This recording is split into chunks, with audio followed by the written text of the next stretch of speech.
Bismillahirrahmanirrahim. Assalamualaikum warahmatullahi wabarakatuh. Long time no see ya. Tidak berjumpa lagi dengan Bapak. Sekarang berjumpa lagi dengan Pak Nazar Panonto, guru matematika kalian yang santuy. Ada macam-macam ya bangun ruangnya. Ada kerucut, ada tabung, ada limas, ada prisma, ada kubus dan bola. Ada lagi balok sebenarnya. Tapi sama aja sih. Balok kan cuma kubus yang diperpanjang. Nah, ini adalah latihan pertama untuk bangun ruang. Memang latihan cuma satu ya, bukan pertama, tapi one and only. Latihan pertama nomor 2. Kenapa Bapak pilih nomor 2? Karena nomor ini terlihat begitu menggiurkan, menggoda. Karena kita akan membentuk segitiga yang ada Pitagoras di dalamnya dari suatu kerucut ya. Pertama-tama yang harus kita lakukan adalah di dimensi 3 itu kita harus menggambar. Jadi anak-anak harus pintar menggambar ya. Menggambarnya supaya bisa melihat apa sih yang harus dicari dan bentuknya seperti apa. Kalau bentuknya segitiga siku-siku maka itu akan terlihat seperti Pitagoras ya. Atau bentuknya seperti persegi maka akan terlihat S kali S untuk mencari luasnya. Oke, nomor 2, sebuah kerucut mempunyai diameter 10 cm. Diameter 10 cm. Cara menggambar kerucut dimulai dari segitiga, kemudian alasnya berupa lingkaran, tetapi karena ini di dimensi 2 jadi terlihat seperti elips ya. Sebenarnya lingkaran dan Bapak gambar titik-titik. Garis titik-titik ini menandakan kalau dia itu berada di belakang. Jadi kalau anak-anak bayangkan ini seperti ada sebuah topi ulang tahun atau tumpeng. Diameternya 10 cm. Di sini kita tandain diameter. Ingat ya, tiap lingkaran selalu punya titik pusat dan jari-jari, tetapi jari-jari itu separuh, sedangkan ini diameternya seluruhnya dari ujung kanan ke ujung kiri itu adalah 10 cm, dikit sekali, dengan tinggi 12 cm. Oke, yang dinamakan tinggi kerucut itu selalu ya, tinggi itu konsepnya selalu dari atas ke dari alas ke titik puncaknya, Nah, itu adalah tingginya. Jadi tinggi sepanjang 12 cm. Ini adalah 12 cm. Kemudian jika V-nya diketahui 3,14 ya, kita tahu V-nya 3,14 karena bukan merupakan kelipatan 7 ya, jari-jarinya maupun tingginya juga nggak ada kelipatan 7, maka kita gunakan V-nya 3,14. Hitunglah luas permukaan kerucut tersebut. Yang ditanyakan adalah luas. Kita mengingat dulu luas permukaan kerucut itu apa. Silahkan kalian buka bukunya lagi karena ini masih merupakan latihan. Jadi luas permukaan untuk suatu kerucut itu adalah, jadi Bapak tandain LP ya, luas permukaan kerucut itu kita harus mencari suatu unsur yang dinamakan dengan S. Ini adalah S. S adalah panjang dari sisi miringnya kerucut. Oh, ini yang merahnya tebal sekali. Nah, kita tentukan. Ini adalah S ya. Jadi kita harus mencari panjang S-nya. Bagaimana cara kita mencari panjang S-nya? Nanti dulu ya, kita tulis luas permukaan dulu. Untuk luas permukaan kerucut itu adalah V dikali R ditambah dengan S. Ya, ini sebenarnya awalnya dari VR kuadrat ditambah VRS ya. Kalau kalian kalikan ini kan jadi VR kuadrat ditambah VRS. VR kuadrat itu sendiri adalah rumus luas alasnya, kemudian VRS adalah rumus tumpengnya, rumus atasnya. Jadi ini dianggap suatu kerucut yang mempunyai alas. Jadi alasnya tuh nggak kosong ya, jadi punya alas. Luas permukaannya adalah VR R tambah S. Baik, langsung saja. Yang jari-jarinya V-nya kita udah dapat, yaitu 3,14. Jari-jarinya kita udah tahu 10 bagi 2, 5 ya, 5. Jadi di sini diameter sama dengan 10 cm, maka jari-jarinya adalah 5 cm. Good. Kemudian kita juga tahu tingginya adalah 12 cm. Baik, kalian perhatikan gambar daerah yang akan Bapak arsir. Nah, ini daerah yang akan Bapak arsir itu merupakan gambar dari segitiga siku-siku. Oke, Bapak akan letakkan dia di bawah sini biar terlihat dengan jelas segitiga siku-siku macam apa itu. Jadi segitiga siku-sikunya di alas ya. Tentu saja di sini ya, namanya garis tinggi. Garis tinggi itu selalu siku-siku terhadap alasnya. Ini kalau Bapak panjangin dikit alasnya nih. Kemudian ini adalah S yang dicari. Maka kita tuliskan tingginya ini adalah 12 cm. Kemudian Yang alasnya itu tentu saja setengah dari 10 cm, yaitu 5 cm. Karena bapaknya gambarnya nggak bagus, jadinya ini terlihat lebih panjang dari 12 ya, tapi nggak, tetap 5 ya. 5-nya dapat dari 10 bagi 2. Kemudian S-nya itu berarti adalah menggunakan Pitagoras.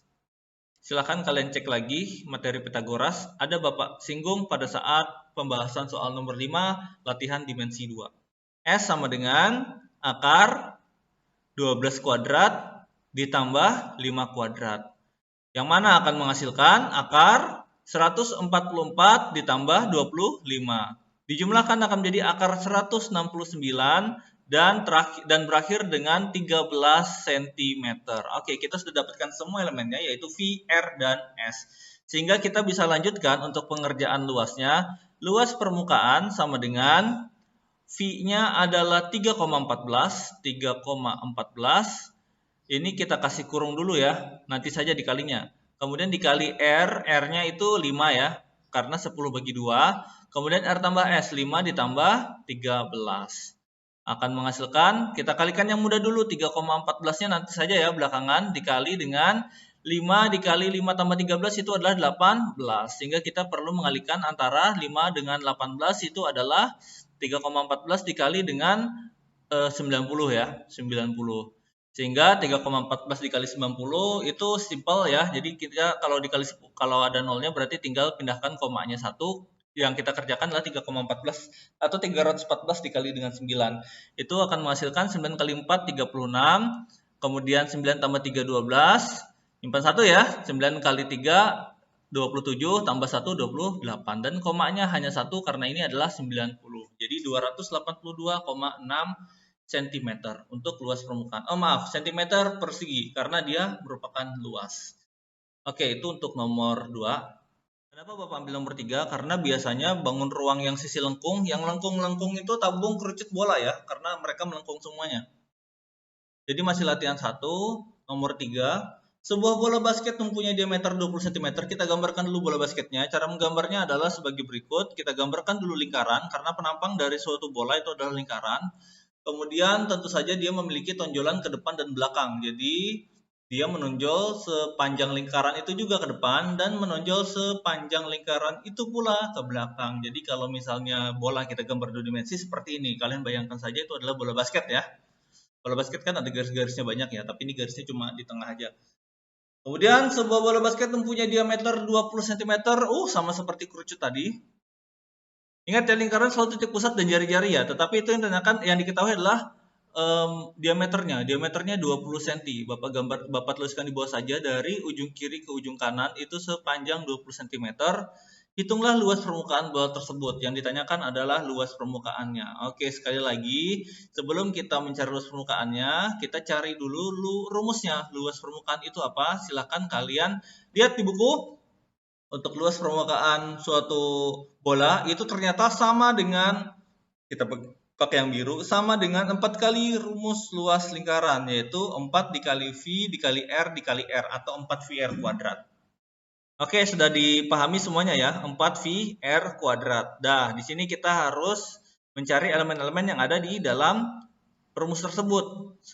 Kalau misalnya V-nya ada di sini itu 22/7, maka kelipatannya harus 7. R-nya merupakan kelipatan 7. Sedangkan R-nya di sini kita ketahui diameternya kan 20, maka R-nya adalah 10 cm. 10 cm bukan kelipatan 7, maka V yang kita gunakan adalah V 3,14. Dah, ketika V 3,14 yang digunakan, kita langsung cari luas permukaan karena V-nya sudah diketahui, R-nya pun sudah diketahui. 4 dikali 3,14, Bapak lebih menyukai yang pakai kurung ya, karena nanti membedakan koma dengan titiknya. Nanti dikira ini dikali 3 kali 14 ya. Enggak ya, jari-jari adalah 10 cm dikali 10 cm yang akan membuahkan 100 nanti ya. Jadi 4 dikali 3,14 kali 100 dikali 100. 3,14 dikali 100 itu simpel ya, tinggal komanya dihilangkan karena dia nolnya ada 2. Jadi yang kita kali sebenarnya adalah 4 dikali dengan 314 akan menghasilkan 16 1 5 4 kali 3 12.256 cm pangkat 2. Wow, ternyata mudah sekali untuk nomor 3. Alasan Bapak memilih nomor 5 itu adalah karena biasanya prisma dan limas itu yang agak susah dicari ya, yang agak susah dikerjakan. Termasuk juga kerucut dan bola, karena bentuknya itu enggak simetrisnya itu enggak siku-sikunya tuh sedikit.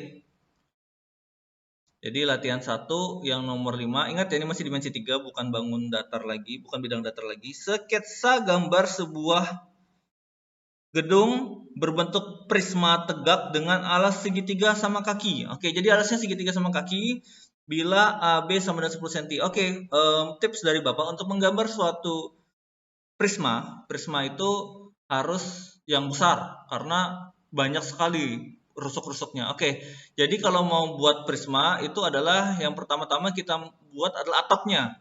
Karena biasanya atapnya yang terlihat terlebih dahulu. Jadi atapnya sama dengan alasnya ya. Alasnya segitiga sama kaki, atapnya pun segitiga sama kaki. Kita tandain menandakan bahwa dia sama. Sama di kakinya ya, bukan sama sisi tapi sama kaki. Bila AB 10 cm, oke ini ada A, B, C, D, E, dan lain sebagainya.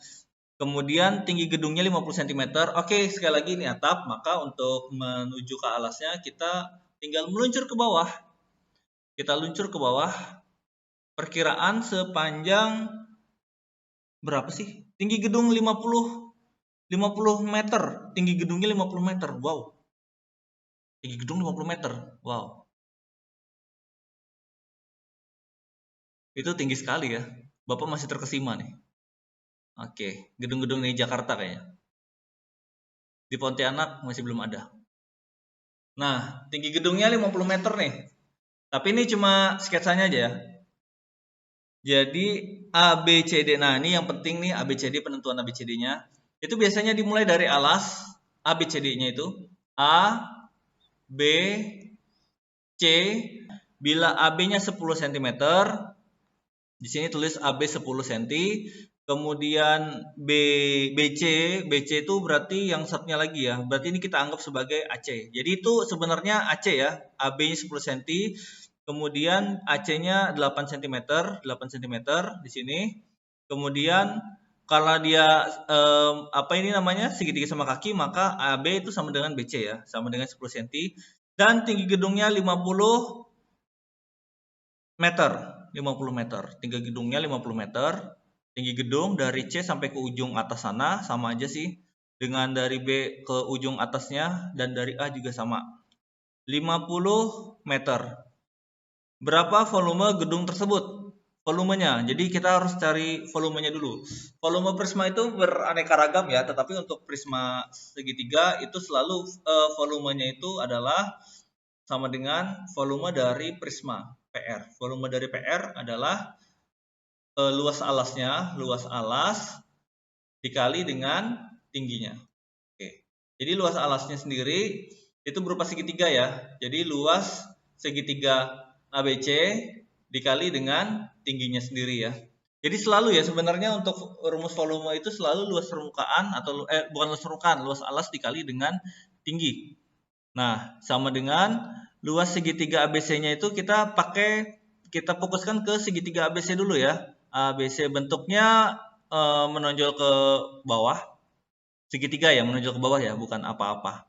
Bukan sesuatu yang menonjol ke bawah lainnya ya. Oke, perhatikan ya, bukan sesuatu yang menonjol ke bawah lainnya ya. Jadi ini ada 10, kemudian BC juga 10, kemudian AC-nya adalah 8 meter, tapi ini dalam bentuk sketsa. Kalau meter digambarkan itu betul-betul panjang buat Bapak. Yang mengatakan bahwa cara mencarinya adalah akar S dikali S kurang A dikali S kurang B dikali S kurang C. Sip, jadi begitu caranya ya. S-nya itu sendiri adalah setengah keliling ya. S sama dengan setengah dari keliling. Kelilingnya adalah 10 tambah 10 tambah 8. Maka akan menghasilkan 10 tambah 10, 20 tambah 8, 28. Dibagi 2 akan menghasilkan 14 meter ya, bukan 14 cm. 14 meter. Kemudian S dikurang A. Kita lanjutkan dari luas segitiga ini. S-nya 14. A-nya, A itu adalah sisi yang berlawanan dengan sudut A. Jadi ini A. Kemudian B tentu saja yang sisi berlawanan dari sudut B, yaitu B. Dan ini adalah C yang kecil ya. Ini C yang kecil itu sebenarnya penulisannya seperti ini, tapi mirip dengan E. Jadinya Bapak tulis C yang kecil begitu saja. Oke, jadi kita mulai ya. Jadi S-nya sendiri 14, akar S dikurang A, 14 dikurang A, 14 dikurang 10, hasilnya 4. Kemudian 14 dikurang B, 14 dikurang 8 akan menghasilkan 6. Kemudian 14 dikurang C, 14 dikurang 10 akan menghasilkan juga sama-sama dengan 4. Maka ini kalau kita samakan ya, 4 dengan 4 itu bisa keluar ya. 4 dengan 4 bisa keluar karena 16 ya. 16 itu kan diakarkan jadinya 4. Kemudian 14 dikali 6 itu seperti 7, 2, 6-nya itu 14 ya. Untuk kalau 6-nya adalah 2 kali 3. Maka 2-nya pun bisa keluar. Akan menghasilkan 8 akar 21 meter persegi. Kita dapatkan luas segitiganya adalah 8 akar 21. Kemudian dikali dengan tingginya. Tingginya adalah 50 meter ya. Tapi ini sketsanya doang. Jadinya akan menghasilkan 400 akar 21 meter pangkat 3. Oke, itu jawabannya untuk prisma. Soal nomor 9. Soal nomor 9, let's check it out. Cara menggambar limas lagi ya. Alas limas berbentuk persegi. Oke, jadi alasnya berbentuk persegi. Untuk limas sendiri, itu dimulai dari titik yang paling tingginya, itu adalah titik puncaknya. Kalau persegi berarti dia akan menurun ke bawah sebanyak 4 ya, karena dia perlu menghubungkan antara titik puncaknya dengan alasnya. Alasnya berupa persegi, tetapi karena kita gambarkan dalam dimensi 3, sebenarnya dimensi 2 ya.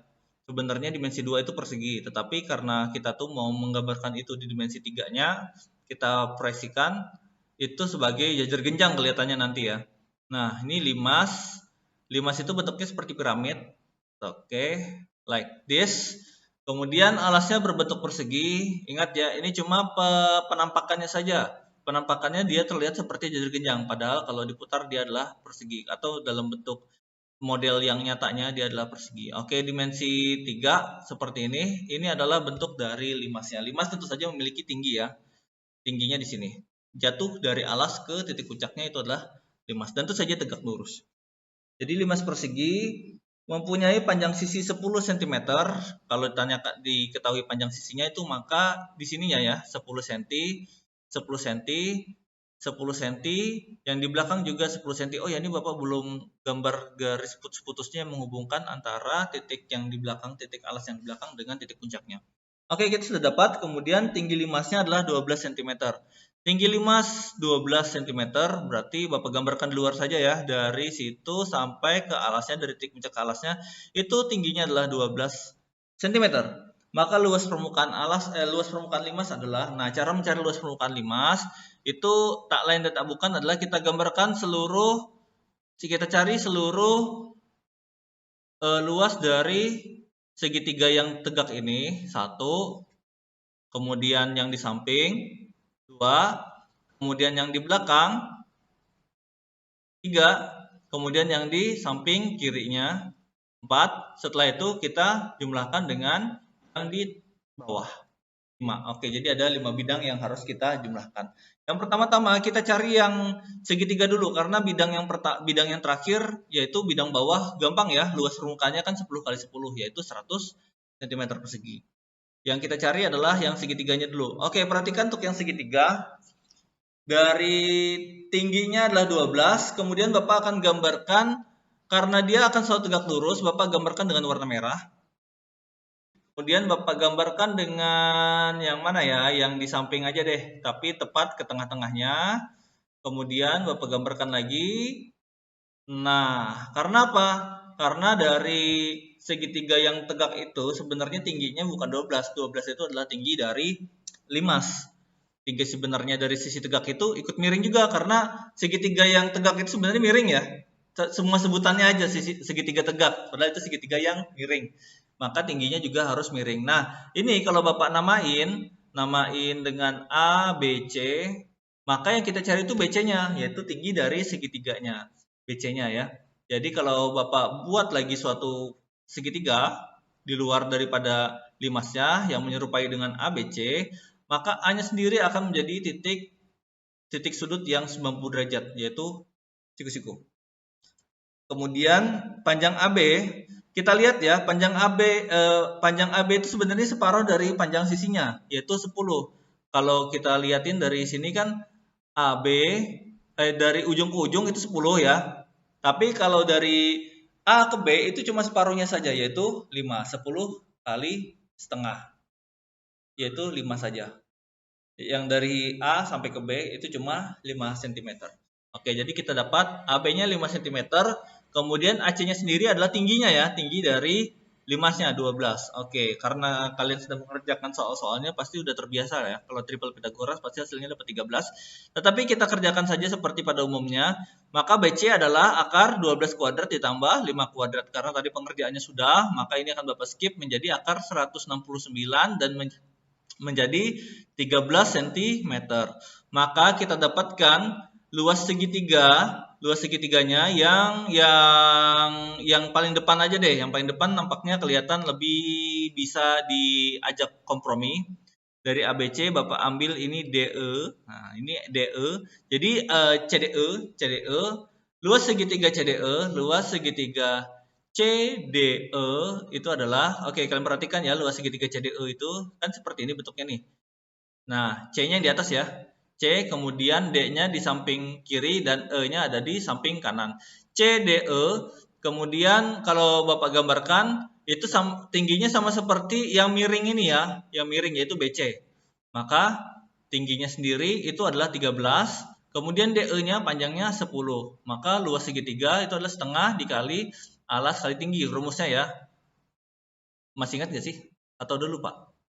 Jadi rumus luas segitiga itu adalah setengah kali alas kali tinggi. Kalau yang tadi nggak ada tingginya, soal yang tadi itu kan nggak ada tingginya, maka kita gunakan rumus yang ada S-nya.